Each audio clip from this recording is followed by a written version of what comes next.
Hey yo guys, I'm back here to give you my long awaited review of this, the rise and fall of WCW, the much anticipated DVD release by the World Wrestling Entertainment, which on so many levels, this documentary has failed.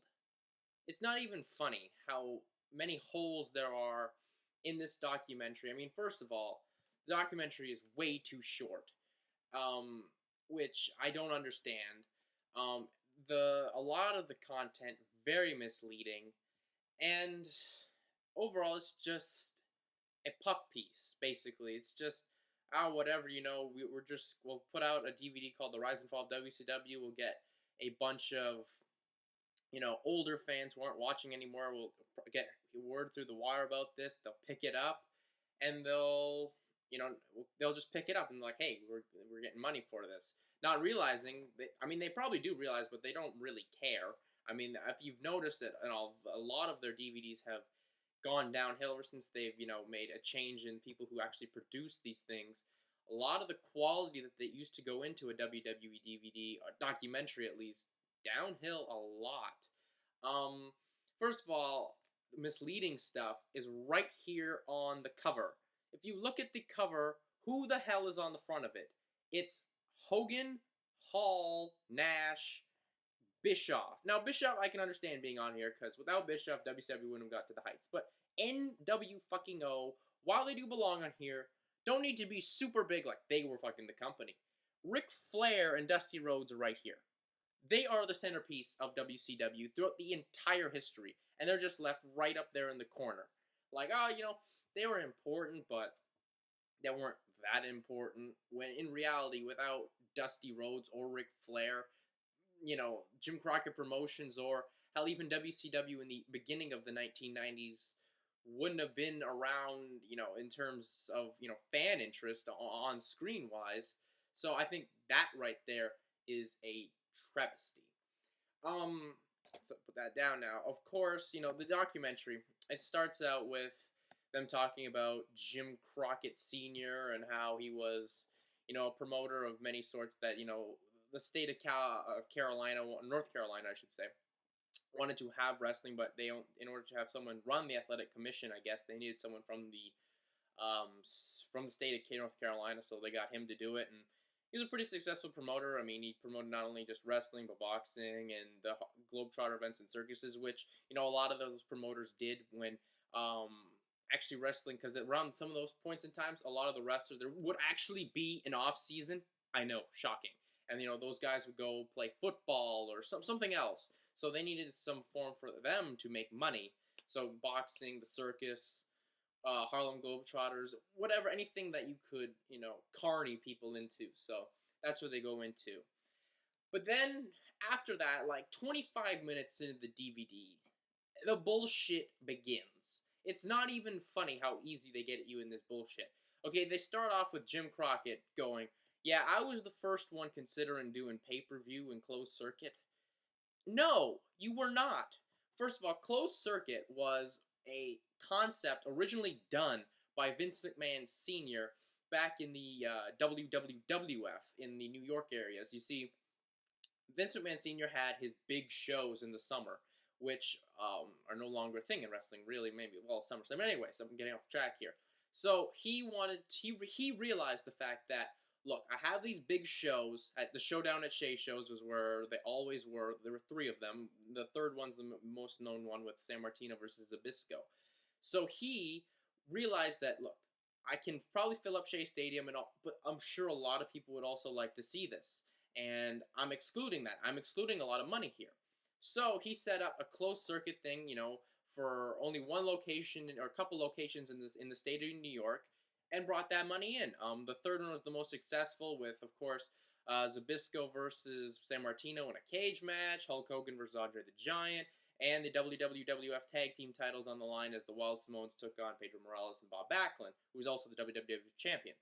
But anyways, so that's where that idea came from, and Jim Crockett, realized this, used it, and he did it in the state of Carolina, and he eventually expanded it throughout the South. So you can give him credit for expanding in it And then Vince McMahon realizing this and expanding it even further for not just the South, but throughout the entire United States of America and Canada as well.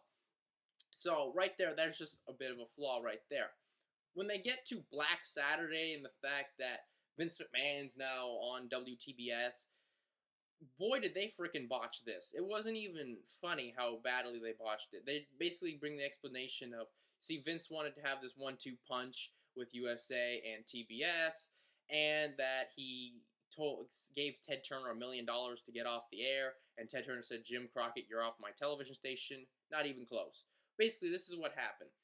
Vince McMahon had bought the stockholderships out of Georgia Championship Wrestling, which had 3 big four technically, one said it just 2 people. He bought it out of Jim Barnett and the Briscoes at a secret meeting at JFK Airport in New York. So he had 3 of the 4 big stockholderships of Georgia Championship Wrestling, with Ole Anderson being the 4th. And, Vince tried to work with Ole Anderson, but they could never get along. And basically, Ole's like, you know what, Vince? Fuck off. I'm leaving. So that's basically what happened, and hence, now the WWF is on Turner, and there was a lot of backlash on this, because Georgia Championship Wrestling was the only wrestling show on TBS at this point. And that style is a completely different style. The Southern type style, the wrestling type style, completely different type of style than what's going on up in the East Coast of the United States. And this just outraged the people in the South. I mean, so it was just different type of style, because in Georgia Championship Wrestling, or the Southern style wrestling, it was more, smash mouth, big collisions and stuff, where up in the East Coast it was, while you may have had some technical wrestling and stuff like that, it was more slower style and holds and stuff of that nature. So that's one of the reasons why there was a big backlash on this. So what Ted Turner did was, he's like, I got to get some Southern style wrestling back. So we got Bill Watts to get his Mid-South show on TBS, and he got Ole Anderson on there. So now you had 3 wrestling programs on Turner, and WWF was the lowest rated one. The other thing of that aspect is, Vince McMahon, part of the deal that he and Turner struck was that Vince would have to tape in the studio where Georgia Championship Wrestling was taped.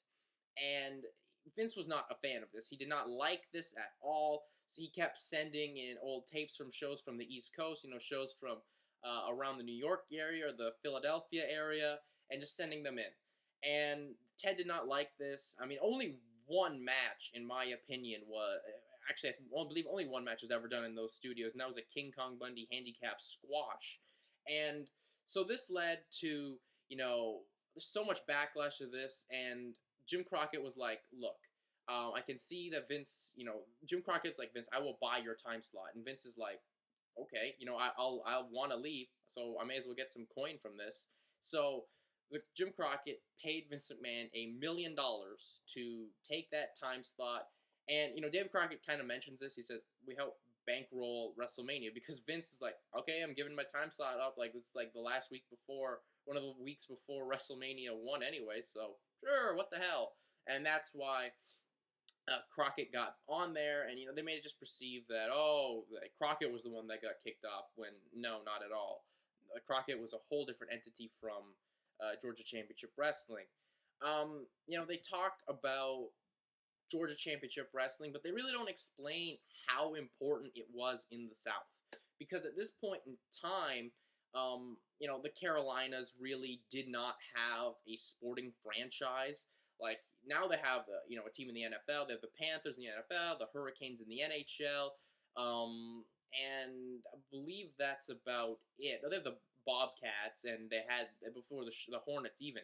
So, they only really had NASCAR and wrestling, and they don't really explain this. They really don't explain what made Jim Crockett Promotions or wrestling in the South completely different. Like, when you look in, these DVDs, the World Class DVD, they explain the style of it. They explain what made it different from, WWF. With the Von Erichs and just how over they were and how the fan connection there. Here, they explain technical wrestling, and that it was... had all the Vern Gagne from his collegiate background, and just how big of a wrestling type of town that was like a legitimate town. And then mainly with the ECW one, they explained like it was hardcore and all, but it had some great technical wrestling. They don't explain the importance of Crockett Championship Wrestling or Jim Crockett Championship Crockett Wrestling on um, on TV or in general, I should say. So that's just one thing I think they really missed the boat on there. They didn't emphasize any of this stuff. Emphasizing was a big issue here. A lot of the stuff needed to be emphasized, and they failed to do that at all in here. So that's just the one thing I'm gonna really complain about on this DVD. And fucking hell. Anyways, continuing on here. So now they get to the point with Jim Crockett Promotions and its downfall. Now they make the main assumption that because Jim Crockett Promotions was going into two different areas and having actually like spending too much on offices just to be in that location that based himself out of. While that is true, there's a whole plethora of other reasons why Jim Crockett Promotions died. First of all, they don't take into consideration, they do on the Starrcade DVD, but since you knew you were doing this WCW DVD, I don't know why you'd want to. I would leave the Starrcade one for the end of the year, or whenever they put. I believe it was maybe late 08, but I can't remember. Anyways, they don't explain how Vince McMahon hurt Jim Crockett Promotions, not only in the house show department where they'd run in the same states, and WWF, if they knew that Jim Crockett was going to be later in the night, that same building would run like a 4-hour house show in the day, just trying to kill that audience, and so that they would be burnt out before when they got to see Jim Crockett Promotions. And they also don't make mention of the fact that Vince McMahon really, really hurt Jim Crockett Promotions in pay-per-view when they tried to expand in that into that market. We all know the story now, and I'll once again explain it for those who don't know. The Starrcade 87 show, supposed to be Jim Crockett Promotions' very first pay-per-view, Thanksgiving night. Vince McMahon goes, whoa, you can't do this. He goes to the pay-per-view companies like, look, if you want WrestleMania 4, because WrestleMania 3 did so much business, you guys are going to carry this new event I have called the Survivor Series on Thanksgiving night, and the only way, if you want WrestleMania 4, that's the only way that you got to broadcast that show. And a lot of the companies were bullied into doing this. Now, some, on the other hand, were taking both shows, and the thing was, Jim Crockett was like, look, I will do my show in the afternoon, Thanksgiving afternoon in the States, which is a suicidal attempt, in my opinion. As if you're gonna run, on Thanksgiving in the States, because it's really big, you're gonna be watching one thing, and that's football, and you're mainly gonna hang out with your family. You're really not gonna be watching a wrestling show. So that show actually did a pretty decent buy rate and all, but that's pretty much not a strong move. And WWF got the nighttime slot when more people would be gathered and probably watch it. So that really hurt them there. The other thing was Jim Crockett Promotion, because they had to keep paying to get syndicated, which, Vince McMahon was doing as well. But the thing was, Vince McMahon was making a big profit. The WWF was making a very big profit and could afford to pay these television networks and such, which Jim Crockett Promotions, on the other hand, could not pay them. They couldn't bring in a massive income. They were paying talent way too much. They did this thing where, look, you'll work these amount of dates, and at the end of that, you're going to get an extra balloon payment, which Jim Cornette, in his book, which is a fantastic book, and I really recommend people go out and get, makes mention of this. He has a pay stub from there. It's basically showing like all the dates he worked, and then he gets this massive date at the end to get this huge paycheck, which, it's great for the wrestlers, but in the long term, you're spending way too much on that. And not only that, Jim Crockett Promotions decided to buy out Florida Championship Wrestling, and Bill Watts has attempted a global promotion in the UWF without getting their libraries, which really hurts, because if you're trying to bring in all this talent that they did from there, you need to get this video library to get it over. I mean, when they bought UWF, the only people they really took from there are 3 guys. They used Sting, they used Dr. Death Steve Williams, and they used Jim Ross. That was it. That is all they used from the UWF. So then basically they make mention of those issues that, we were buying all these planes and we're basing ourselves out of there. While that is true, explain the other stuff and how Vince was trying to hurt you. I mean, you have Vince there. He was saying, you can say, while he was doing dirty tactics here, eventually down the line, World Championship Wrestling kind of got to return the favor to Vince McMahon. So then they explain the fact that Jim Crockett Promotion was sold to Turner, basically to keep it afloat, and the fact that Ted Turner, he wanted it, but he really couldn't control it, and can you blame him? The man is Ted fucking Turner. He's going to be way too busy. So he had people run the company for him, and he had a bunch of people who had no clue what they were doing with it. They had like Jack Petrick come in and be a big person there. They had Jim Herd was the first guy to come in, and he did some stuff in television in St. Louis, and of course his big claim to fame, dude worked at a freaking ran a chain of Pizza Huts. So that's just not good at all. Oh, the thing, I guess before I get there, will be they talk about Turner not wanting all these wrestling people to run it, but they make such a big contradiction of this stuff before they get to Bill Watts. They talk about Dusty Rhodes not running it. They make it seem like, Dusty, he was just given misdirection and he didn't know what to do. But really, Dusty Rhodes is a lot to blame. Dusty did way too many run-ins, way too many DQs, in the same markets, and essentially killing these markets and having wrong finishes.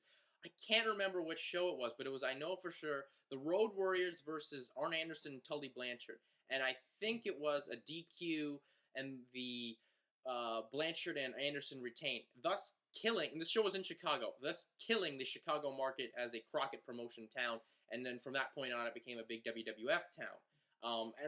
The hometown guys got beaten in a stupid way, and it just made them look retarded. It's something of that nature.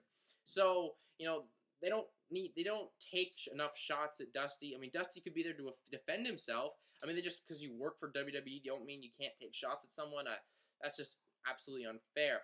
Then they bring it with Jim Herd. Now, yes, did Jim Herd have really stupid ideas? Yes. He thought that Ding Dongs was going to market to children and that, oh my God, so many young children will be watching WCW because of these Ding Dongs. And one of his other characters that never made it to TV were called the Hunchbacks. Basically, they were a team that was assembled with hunched backs, and the thing was they would go undefeated. You could never get a pinfall on them until Ole Anderson explained to them, I'm just going to take them down and submit them, and that would be it.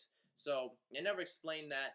They never explained the whole biggest thing with how Jim Herd wanted Ric Flair to change his complete character, shave his head, and be a whole different guy, and just firing him over that. I mean, basically, he fires him because, look, Flair was supposed to do a job to Lex Luger, and I'm sure he would have, because this is Ric Flair. Ric Flair does many a job to plenty of guys they shouldn't have in the long run. And he's like, look, I'll do it, but I want to renegotiate my contract. Jim Herd was absolutely against this and decided, like, look, I would like the belt back. You're going to go do the job. And Flair wanted to do it for Barry Windham. He's like, no, you're doing it for Luger. And then Flair's like, well, you know what? I really don't want to do this. And then Jim Herd's like, you know what? I'm tired of this crap. You're fired. Give me the belt. And he's like, well, if you give me a check for $250,000, I'll give you the belt back. And he's just like, fuck you. And that was the story. He fired the top guy in the company because he felt that for some reason Ric Flair could not carry WCW. What? That is just the most illogical thinking you can have. And thus, it sends Ric Flair to the WWF to basically reignite his career. As that run in WWF was like one of Flair's best runs ever. While they do take cheap shots at Jim Herd is not given maybe a bit of credit, because without Jim Herd had a couple great ideas, actually, that eventually Eric Bischoff did and helped rise WCW to a very great ascension. One of his ideas that Jim Herd had was to take WCW Saturday night and make it a live show. Why not? That was one of the ideas, but they weren't getting paid for rights fees, which Bischoff eventually got them to do, and that idea never came to fruition. The other thing that Jim Ross kind of talks about this a little bit was the fact that Jim Herd had actually had conversations with Hulk Hogan, Randy Savage, and Bret Hart to come over. But the thing was, WCW didn't want to cough up enough money to these guys. They were making great money in the WWF, and the contracts they were offering these guys was laughable. So that's why mainly they stayed there. And you really can't blame him. I mean, because Turner in general never wanted to get behind WCW up until Bischoff took it over. I remember reading about it. I think it's even on YouTube. The day of WrestleMania 5, CNN ran a piece on WrestleMania, not even caring about their own product. That's just, Anyways, but they don't give enough some credit to what Turner's money helped do. Turner's money helped get some nice production value to it. With Crockett there, it was such a dark-filled room, which to an extent I like. But if you're trying to appeal to a whole new different fan base and stuff, you gotta give Turner props for getting the good lighting and everything else. So that's just my one thing there. They don't talk about Kip Fry, and his ideas are that are actually like worse than Jim Herd, because Kip Fry's thing was he hired Jesse Ventura, which was actually kind of a big move, but what wanted to do, he wanted to turn WCW's only television show to a frickin' talk show. He wanted to turn Saturday Night into a talk show, and he did for a while. So I don't know why they want to do that. Like I said, when they get to Bill Watts, basically, and they're like, oh man, this is the first wrestler that ever had run it. Yet they completely forget they just talked about Dusty Rhodes running the company and Ole Anderson running the company, in which Teddy Long proceeds to say, Ole Anderson, worst booker in the history of America, which is, no, this is not even legitimate statements. This is an awful, over-exaggerated statement. Anyways, so they go and talk about Bill Watts and saying, oh, he made the product so boring and blah, blah, blah, and such. I would disagree. I think 1992 WCW was actually some of the more interesting stuff there. I thought they used their working agreement with New Japan well. I thought that they had very compelling matches. They brought up, Vader. They made Sting a pretty good focal point with Vader. They had great feuds with, ex-WWF guys, but they kind of reinvented themselves, with the Steamboat and Rude feud. But the thing is, they don't go into depth about Bill Watts. Bill Watts makes a statement like, I cut the deficit from $8 million to like $400,000. Part of Bill Watts' contract was as much money as he could cut, he'd get bonuses for it. So that's why there's no rope or mats there. He's trying to cut top guys' salaries and six-figure contracts really low. And there's this story with Brian Pillman. He's like, Brian, we gotta cut your contract here. And Brian's like, no, I'm not gonna give up my contract. And Bill's like, fine, I'll just job you out. And Brian Pillman was like, fine, I'll be the highest paid job guy in the history of the business. So give that props to Brian Pillman there. But anyways, that's part of his contract there. And as much as Bill Watts actually did try to get the company to be better, a lot of people in Turner didn't want to get behind him, and Bill Watts kind of stopped caring about it. So he realized, look, I can't quit, because if I don't quit, I can't get my money. So I'm going to get myself fired. He showed up to meetings in inappropriate attire, started urinating out of his office window. And I think the biggest thing was, and on the extras of Disc 1, Bill Watts tries to rewrite history. He made some horribly racist comments to not only the African American community, but also the gay community, basically saying that slavery was the best thing to happen to America and yada. And then that got faxed up to Hank Aaron, and that through this thing where Bill Watts had to apologize, and eventually Bill Watts left. So then they go to the thing where Eric Bischoff takes over the company, and saying that Eric's was all about a marketing background, but he came from a wrestling background. I wish they would have liked to say that, Eric Bischoff basically lied in his resume and got this job. You could have said that, but they didn't. And then you get Mike Graham. Where does this guy come off trying to take credit for everything Eric Bischoff did for WCW?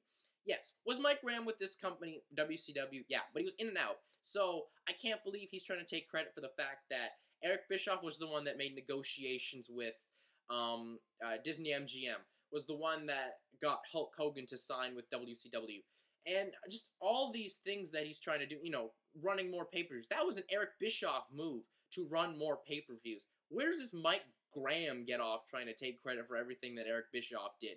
I mean, it's once again the WWE trying to just knock Eric Bischoff for basically almost putting them out of business. I mean, they just won't let this admit that Eric Bischoff is a smart person in the wrestling business. I can't believe that. And when they talk about Hulk Hogan, they give you the impression that he just jumped right from WWF right to WCW, which is really not true, because at this point, after Hogan left the company in June of '93 after he jobbed to Yokozuna at the King of the Ring, he was doing some stuff with New Japan. He was even doing stuff with New Japan as WWF champion against like Muta, even before then. And he was mainly filming his show Thunder in Paradise and making a couple movies there, here and there. they don't really, make mention that he was off before that, and then they made the offer for him, and he, decided to come over. And this is where they should have been like, look, WCW with Hogan, and Savage and Mean Gene and Bobby Heenan and all those guys, it definitely did add some intrigue to a different type of style fan, which they do make mention. I will say that. But WCW tried to beat WWF, and it didn't work.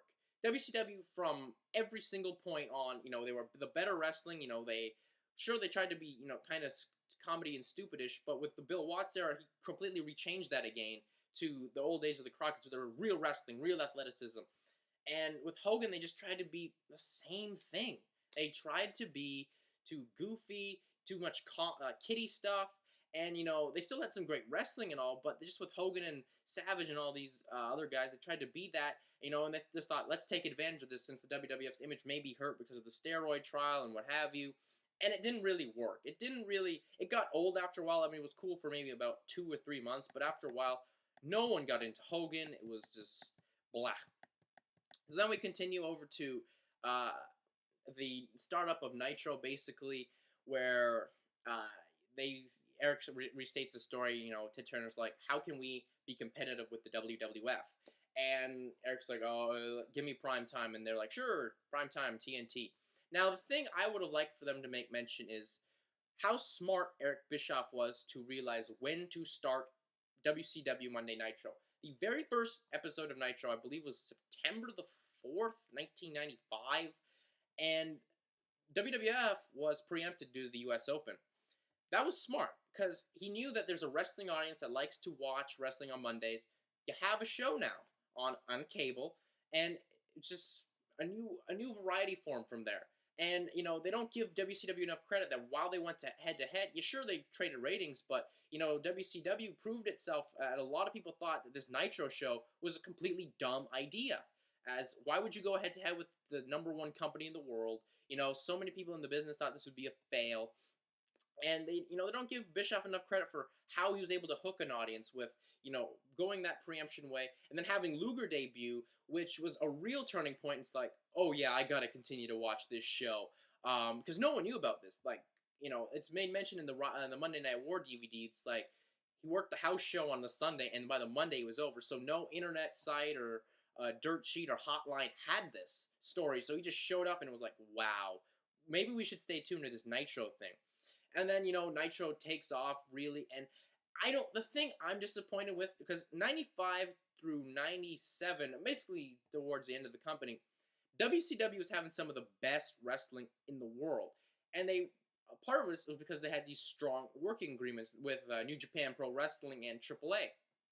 It's something I would have liked for them to do is talk about those agreements and how eventually WWF got sick and tired of losing and the fact that they didn't have the greatest wrestling, and WWF was actually copycatting WCW. By 1997, AAA had 2 working agreements with the 2 biggest companies in North America.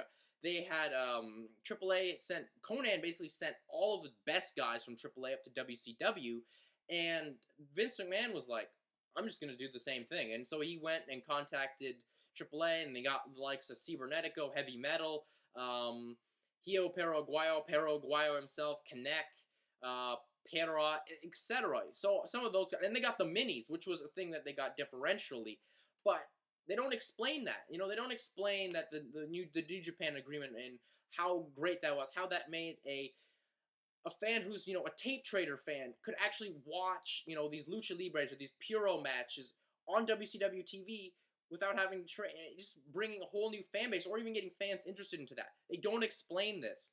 I mean, WWE can admit that they missed the boat on this. And, and they don't admit that, without the cruiserweights, a lot of these guys in the business today probably wouldn't even be wrestling, because we all know WWF and their mentality is you had to be like 6'7", 355 pounds. Without WCW, you wouldn't have ever got to see this. Yeah, sure, they took guys from ECW and, had those working agreements with the Lucha companies and the Japanese companies, but without that, you would never realize that the smaller guys could be that good. And it hooked you, which is something that I think is just that WCW had, and they knew that they had to do that. And plus, they took names that you remember from the past that still had some life left in them in the ring, and let them showcase it. Like, they brought a Rick Martel in. They brought, Evad Sullivan as, who's the equalizer in Portland. They brought in a bunch of guys who could still go and have great matches and show that, WWF was missing out on this type of stuff. Now, when they get to I think Bischoff makes this statement here that they were doing reality-based wrestling, which is kind of Bischoff, come on. As Jim Crockett was doing reality-based wrestling, Turner kind of fucked it up, and Bill Watts brought it back, so you can't really say that. Now, they talk about the NWO here, which was obviously a big focal point of WCW. It was the hottest angle in wrestling for about two years straight. And, they talk about how the WWF tried to do this lawsuit basically saying that Scott Hall and Kevin Nash were having their characters copyright infringement, which was a flaw because Scott Hall as the Diamond Stud was throwing the toothpick and stuff like that before he even became Razor Ramon. And what are you going to sue Kevin Nash for raising his arm over his head? Can't do that. Anyways, I would have liked for them to go into detail on why Hogan was chosen to turn heel. I mean, the original plan for the NWO was to be Sting, Hall, and Nash. And, they decided at the last minute, Hogan's getting booed. Let's just do it. Now he can be booed. It's going to be a massive heel turn. And they did it. Hogan was absolutely against this at first. And then Hall was the one that convinced him. It's like, look, Hogan, this is going to be super amazing. You're going to make so much money from this. Do it. First of all, you need to refreshen your character anyway. So he did it. And they don't explain this. I would have also liked for them to explain eventually as the war gets going how heavy it was. Like how, WCW was out there and would watch a Raw show and start rewriting their show just to try and get those viewers to switch back or to just stay with WCW. Explain that to me. I don't know why they're skipping out some of these facts that would have just been really interesting. And, not talking about, eventually they get to 98 and the rise. I mean, the rise of WCW is basically just the N fucking WO, which it was, but there was a whole vast of undercard guys. It was those cruiserweights, and it also was, Diamond Dallas Page. Goldberg was building himself up there. Raven. There's a lot of guys that a lot of people aren't going to get credit for on here. Benoit and Guerrero. I mean, you wouldn't even know those guys worked there. I mean, I can understand Benoit because they're trying to erase him, but come on, Guerrero, you can put him on there. There's no talk of how bad WCW was in the backstage department, not only creatively, but with drug control, and alcohol and partying. I mean, WCW was awful for this kind of stuff. I mean, you guys have, being so coked up in the ring or too drunk to wrestle. It was on a frequent basis. I mean, most of Nitro and Thunders and stuff like that in 98 are guys just coked out of their minds and drugged up out of their minds that it's unbelievable. And, the fact that in 98, WCW, which was still super hot, had Bischoff having to deal with the people at Turner, like, we don't like these things. Please, could you change this? Da-da-da-da. And, Bischoff lost his mind and, sued Flair because Flair didn't want to work a Thunder taping, which, and another point is Thunder helped kill WCW because it's oversaturating your product, and adding that extra hour to Nitro did the same thing. You can't, WCW was great as the 2 hours, and you got the 2 hour pay-per-view, just 4 hours a week, or every other week, whatever. But yeah, like, with WCW, and the firing of, the lawsuit on Flair, that was huge. Because that was a guy that, like, look, a lot of people were getting interested in the NWO, but still, there's that old, loyal fan base to Ric Flair from when this company was, Jim Crockett Promotions, is based in Carolina. So that's just one thing I gotta say there. And then, to me, one of the actually big turning points that is not looked at is when Eric Bischoff fired Sean Waltman, X-Pac, Six, whatever you want to call him. When Eric Bischoff fired him, that changed the demeanor of Scott Hall and Kevin Nash. They were there to actually help the company grow, and grow, but Bischoff got tired of those guys, basically the Click guys that came over, and he's like, look, I can't fire Hall and I can't fire Nash because they helped get my company over, so I'm just going to fire their friend. This just pissed off Kevin Nash and Scott Hall, and they, from that point on, got really lazy. And if you watch Scott Hall from that point on, he stopped caring. And plus the fact that he was so smashed every time doesn't help at all. And that in reality, is kind of one of the turning points towards the WWF winning this ratings war, as WWF was actually getting the better storylines because, like I said, 98, 97, 98, at the end of 97, 98, WCW became so stale. NWO's in 10 different groups of it. WWF, you got interesting characters, interesting storylines, rebirth of characters, and then you see X-Pac jump over, and you're like, huh, it's no longer the guys from the World Wrestling Federation want to work for World Championship Wrestling. It's the World Championship Wrestling guys want to work for the World Wrestling Federation. And from that point on, WWF was actually trying to push the young guys and, trying to make you care about them. Because WCW had flopped on every single one of them, that they had. They had a Perry Saturn who could have been maybe a top guy. Interesting character, with the Rings of Saturn finish. They had a Chris Jericho. No clue how they missed the boat on a Chris Jericho. Absolutely a baffling thing. Charisma, mic skills, in-ring skills, 3 for 3, and they blew it on him. Unbelievable on that aspect, so I really can't believe that.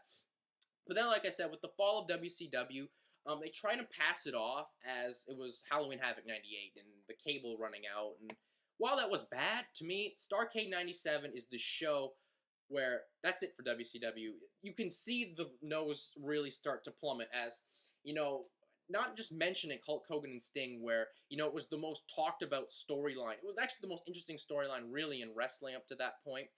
And the match sucked, and Hogan basically beat the crap out of Sting, and the finish was fucked up. But the fact that the other big match of that show was The Giant and Kevin Nash, and Kevin Nash decided to no-show it. Like, that's just right there, the signs are coming. The wheels are coming off here, people. And then they have that Bret Hart debuts. And Bret Hart, at this point, is the most over wrestler in the world. After getting screw jobbed, after basically WWF's like, we can't pay you, so please leave. And they just debut him in a pay-per-view as a referee, which is retarded. And they just don't use him right, and they make Sting and Hart look like massive heels and Hogan a sympathetic babyface. There's no talk of Sting, really, because that would, I guess, would be, WCW had a cool character, and basically a warrior that could work. And there's no talk of Bret Hart ever working there, which is, that's just something that, that was a big point. That was thought of suicide for the WWF to let Bret Hart go. That's a fact right there. People thought the WWF was going to die because Bret Hart left. And the way he left, people were like, whoa. Now people saw that, we're probably more likely just going to watch WCW. Really, they talk about, Kevin Nash's booking driving off fans, which it did, definitely, but they don't really explain that Hogan was involved in there, and that was Hogan and Nash just working the fans and the boys in the back to do most of that stuff, so that's just not cool at all. When they talk about Goldberg, I thought the Goldberg piece was actually kind of good, how they helped get him over, but in the long run, one of the downfalls of WCW is they relied too much on Bill Goldberg, who was a very limited performer. He was very green in the ring. And when he wanted to cut promos, that was the whole point. He shouldn't have never talked. He had to cut promos, and it was goofy, and the rest of the company just made it look stupid. And they don't even talk about Harvey Schiller getting rid of Eric Bischoff. Like, Eric, you need to take a break. It's over. So they bring, and they had him on the DVD, Harvey Schiller. Why didn't they talk about that? Why wasn't he used? The next point I have is, why didn't they, when they bring Russo in and for Ed Ferrara, they bash Vince Russo, which they should, because without, Vince Russo was doing Attitude Era Wrestling on WCW, and he tried to change that landscape once again, like many of the Turner executives tried to do. But I feel they bashed Vince Russo way too much when he had a partner, and that was Ed Ferrara. When Ed Ferrara and Russo left, it was thought of this big coup for WCW to get these massive guys. These, people that thought was the co-helpers of the Attitude Era, and it doesn't really explain that there's two guys. Ferrara needs to get some slack on there too.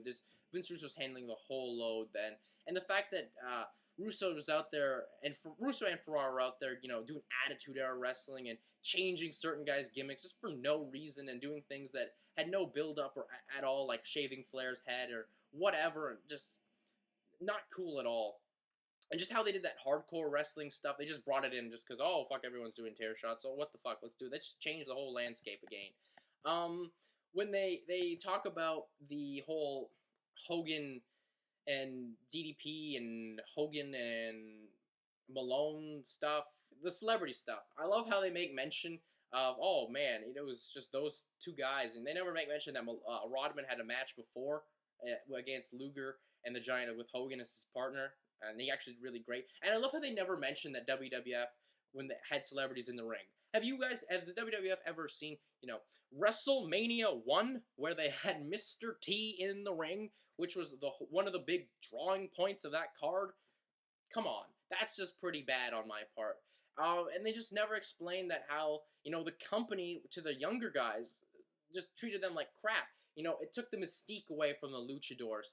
That was more Bischoff. I'll say that. They just didn't give a crap about a lot of the undercard guys, like I keep saying. So that happens, and with Russo, they brought Bischoff back, so they thought it was be this big power team, and they never ever go to state how dumb it was that they resetted the titles. So they never talk about the whole New Blood feud and how that was supposed to be the thing to help get WCW going, but no one cared, and it was really WCW was too gone by that time. They never talk about Bill Bush. They never talk about Kevin Sullivan taking control of Chris Benoit and the Radicals' career, and basically the heart and soul of WCW leaving and going to the WWF overnight, and helping do a great rating on SmackDown and making two guys world champions, and other guys having one other guy getting a job for life there, and Dean Malenko. They never talk about this. They never talk about how crucial the Radicals were being in there. I mean, they do on the Monday Night War DVD, but why can't they again? Why can't they have other input on that aspect? So, and then of course they just put really the final nail in the coffin, which it was when AOL and Time Warner merged, and Jamie Kellner didn't want wrestling on the network, and they're basically saying that WCW lost way too much money, so we couldn't have it. WCW was losing so much money and all. It was doing great ratings, though. It was still the best rated programs on TNT and TBS. The reason WCW was kicked off the air is because Jamie Kellner took over. Turner lost a lot of his control, and he just didn't want wrestling on the network anymore. That's why it's not there anymore. I'm sure if Jamie Kellner's opinion was different, that it was, more family friendly or what have you, maybe it would still be there. But that's why it's not on there, because he wanted to rebrand the networks, and that's why it's not there. So then they act like Vince McMahon just, one step in, done, bada bing, bada boom. No mention of Vince McMahon being blocked by Viacom to attempt to buy this network. There's no mention of Eric Bischoff trying to rebuy WCW and get things going again. There's no talk of, the other people interested in it.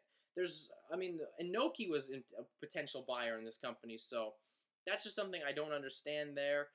They never talked about the fact, because the war was so hot, I guess I should make back to that, when they were looking for development talent, they were getting six-figure contracts in WCW. Bob Sapp was making six figures at the power plant. That's just unheard of. You can't be paying people that. That's just retarded. And, in the long run, I don't know why they didn't talk about the whole invasion. That is still part of WCW. And, they could have talked about how Vince's whole love for the angle died after the first Booker T Buff Bagwell match. That killed it. That killed it for Vince, and it killed the angle in general. And I guess when you think about stuff in the long run, on the fact that how cheaply Vince bought it for, because Vince didn't have to pick up the massive contract. He just took the contracts he wanted of the younger card guys like Chuck Palumbo, Mark Jindrak. He didn't have to take Hogan, Flair, Luger, what have you. And he didn't have to pay for the time slots, so he bought WCW for nothing. And when you think about this in the long run, think about this. Vince McMahon paid for ECW more money for ECW than he did WCW. I mean, that's an amazing feat. So, really, that's just WCW for me, and they don't really explain what their legacy was that well. WCW's legacy was the fact that WCW forced pro wrestling to change, but it couldn't change itself. WCW got stale, it got angles going nowhere, no one could be elevated, while the other company, which was forced to change, changed, and helped change other people in the business. They never explain that. That's just, This DVD is a bunch of missed opportunities, like everyone will say, and I will agree.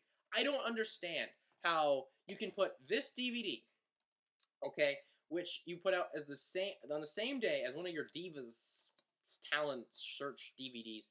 You did not expect this DVD to sell that much at all. We're blown away by the profit portions. This is one of the most all-time highest-selling WWE DVDs. Why wouldn't you think that your actual number 2 competitor could have that. If you put that much effort in, you know, why not? This was your number 2 company, and you don't give them enough credit for what is deserved for. You own everything now. You're not at war with them anymore. Give them the credit they deserve. That's just the one thing I gotta say. Really, this DVD review went maybe a lot longer than I really should have gone, but you know what? It needed to be said. Anyways, really, that's gonna be it for me. I am out. Peace.